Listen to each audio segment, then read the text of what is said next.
Throughout last year, we watched the small boats push off from the beaches of France, saw them cross the channel mostly unhindered, and witnessed the images as they arrived in Kent in ever greater numbers.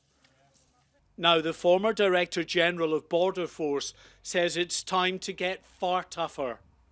Tony Smith wants to see a rapid assessment, detention and then removal of those who are deemed to have no legitimate claim to asylum. We've got to get into detaining people when they arrive here who are manifestly unfounded, abusing the system, detaining them only for a limited period, for as short as period as this. No one wants to lock people up for months and months, but get all the legal barriers, all of those dealt with really quickly under a detained fast-track process and start seeing removal. We've done it before. We did it in the UKBA when I was there. We had a detained fast-track process and we did deliver significant removals, and that's the best way of getting control of this. The most obvious candidates for fast-track removal are the 13,000 Albanians who arrived on small boats last year.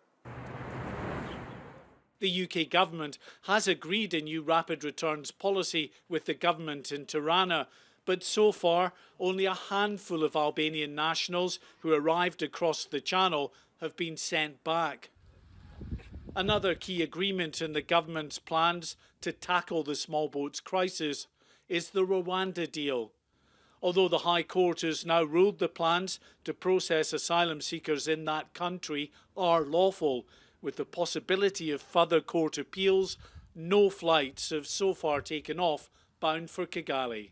It's taking about 450 days for that to be decided. Why can't those claims be decided within 28 days? Conservative MP James Daly, who sits on the Home Affairs and Justice Committees, believes, despite any obvious momentum, in the year ahead, Rishi Sunak's government has the right plans in place to tackle the Channel migrant crisis.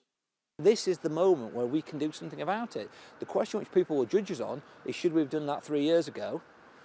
And it's to where we are now. We knew this was coming. We knew these numbers were coming. And it's not acceptable. But I can only be a politician now stood in front of you who says, I want to look forward, we've got the right set of ministers in place, we're going to deliver, in my view, having had talks with various ministers. And that's where I think we're in a good place at the moment to deal with it.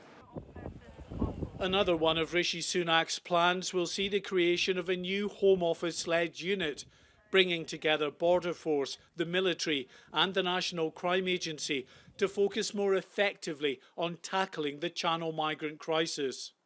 The establishment of a dedicated small boats operational command will see the arrival of hundreds more personnel here in Dover. But will it lead to a reduction in crossings? Well, critics suggest all it'll really do is ensure that small boats are intercepted and migrants are processed more efficiently. And for the year ahead, authorities are already quietly planning for up to double the number of last year's arrivals.